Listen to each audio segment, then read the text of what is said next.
Hace 100 años, el visionario ecuatoriano José Abel Castillo compró un avión que pasaría a la historia de la mano de un audaz piloto italiano. A pesar de las limitaciones de la época, un 4 de noviembre de 1920, la ruta aérea entre Guayaquil y Cuenca se convertiría en el primer vuelo sobre la cordillera de los Andes en Ecuador, un hito en la aviación civil de nuestro país. En el siguiente reportaje recogemos los testimonios, los recuerdos y los detalles de este gran acontecimiento que se vivió en el aire y la tierra cuando surcaron el cielo el Aliud y el Telégrafo 1.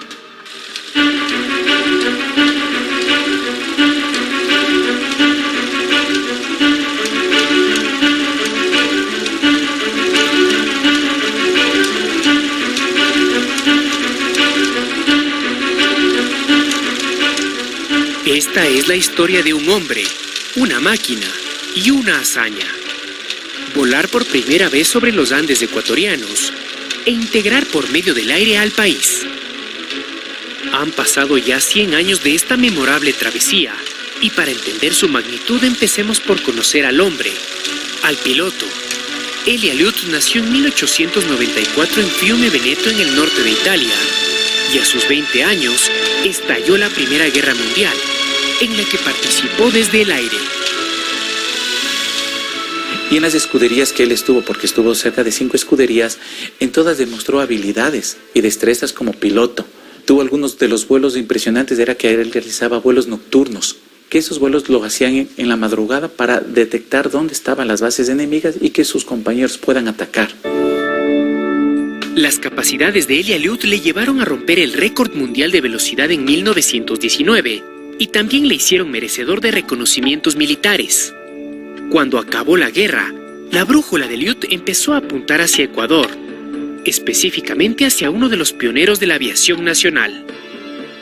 A Elie Aliud le contratan a través de Cosme Renela, porque Cosme Renela era su profesor en la aviación. Tenía una diferencia de 6 años y él es el que le presenta al cónsul de Ecuador en Italia, Miguel Valverde.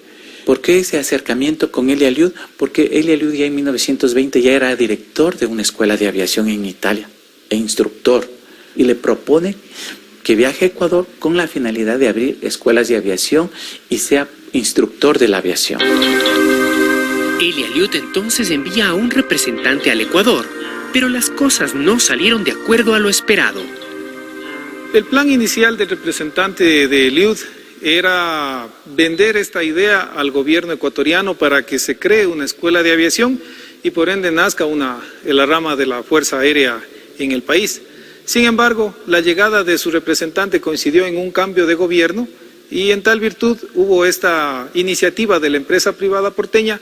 Entró en conversaciones con el dueño del diario El Telégrafo, el ciudadano ambateño José Abel Castillo, quien adquirió el avión de Aliud y lo contrató a él y a su mecánico Giovanni Fideli para que vengan al país y hagan vuelos demostrativos con la intención de que los ejemplares de su diario puedan ser distribuidos en las 3 regiones del país, especialmente en la región norte de la costa y al austro ecuatoriano. Ese avión que José Abel Castillo compró a Elie Aliud había sido entregado al piloto italiano como recompensa por su participación en la Primera Guerra Mundial, y al llegar al país fue bautizado como Telégrafo I.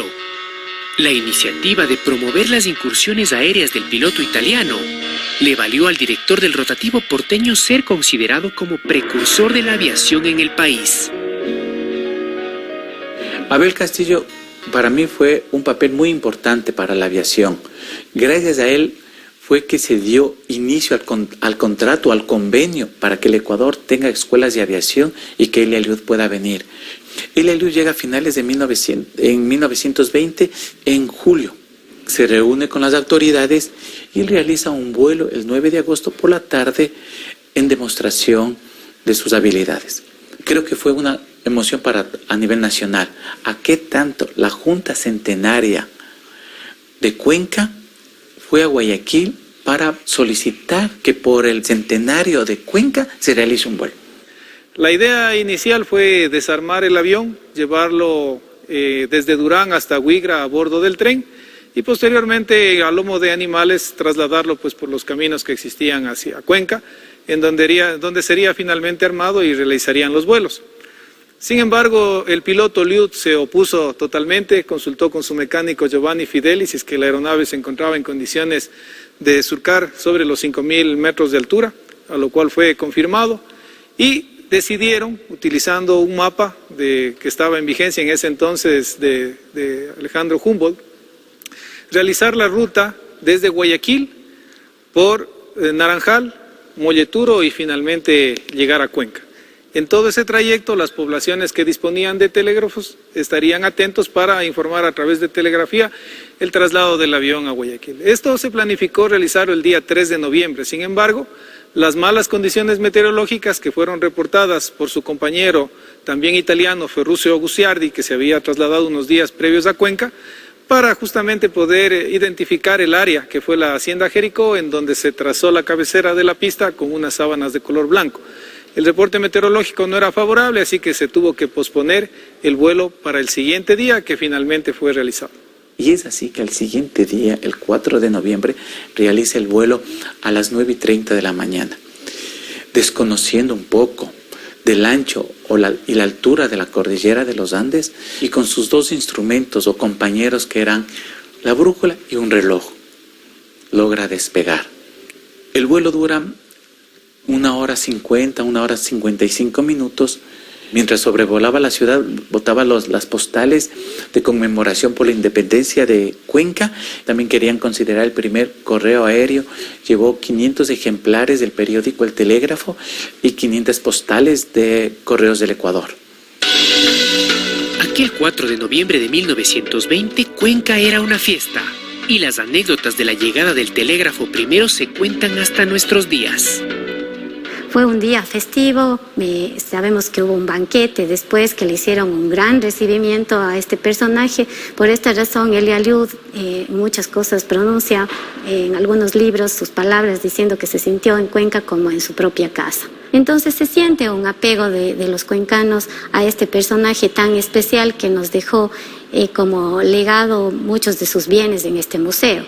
Entre los objetos más importantes que destacamos en nuestra casa es la brújula que el propio Elia Liud mismo dona al Museo Remigio Crespo Toral, su chaqueta, su gorro de piloto y algunos otros bienes que lo identifican como piloto y como uno de los personajes, digamos así, que dejó huella en la historia cuencana. Cruzar los Andes volando le valió a Elia Liud el título de Cóndor Andino. Hasta ahora la hazaña es valorada por las condiciones de navegación de la época y por las características específicas del biplano telégrafo primero.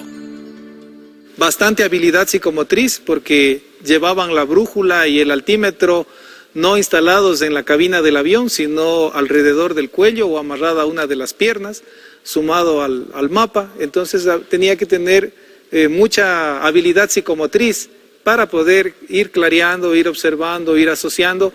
El avión telégrafo primero es un avión Hanriot Macchi de un motor de 200 caballos de potencia, una hélice de paso fijo de madera, un tren de aterrizaje robusto, también fijo. En la parte superior iba ubicada la ametralladora, porque este era un avión de combate, un veterano de la Primera Guerra Mundial. Cuando el avión arribó al país tenía todavía la bandera italiana, luego fue reemplazada por la bandera ecuatoriana. Y debajo de ellos viene el patín de cola, que es de la característica del avión, el cual pues en su momento servía luego del aterrizaje para generar el frenado de la aeronave en una menor distancia. Los aviones en aquella época eran fabricados con una estructura de madera.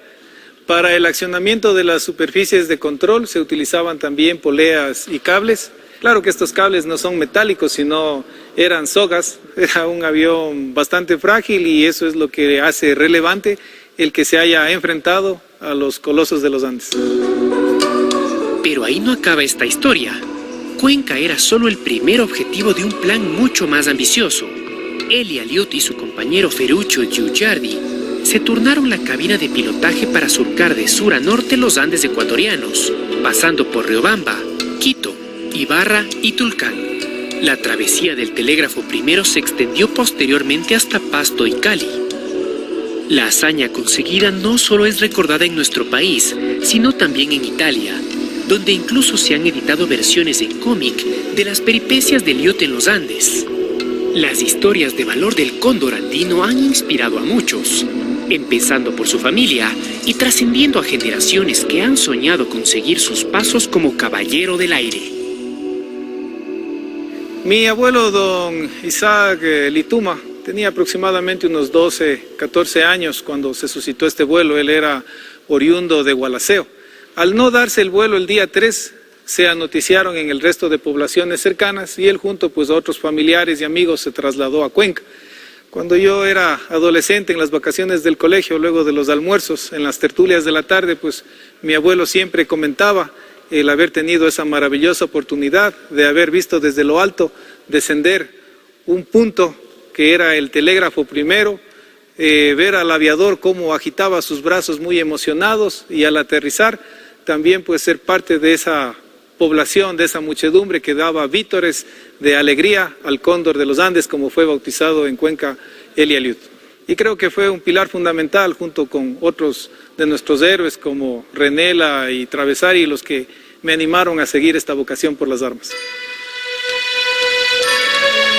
Si bien Eli Eliud no fue el primero ni será el último en conquistar el cielo ecuatoriano, su travesía a bordo del telégrafo primero está escrita en letras de oro en las páginas de la historia de la aviación, de los servicios postales y de las comunicaciones del Ecuador. Su legado lo resume mejor Fernando Eliud, desde la misma cabina en la que 100 años atrás, su tío abuelo sobrevoló los Andes ecuatorianos por primera vez. Me siento muy emocionado. Estoy ocupando el puesto que mi tío abuelo hace 100 años tuvo la pericia y la valentía en este avión cruzar por primera vez la cordillera de los Andes. Nos enseñó que sin temor uno puede llegar a cumplir sus sueños y sus metas.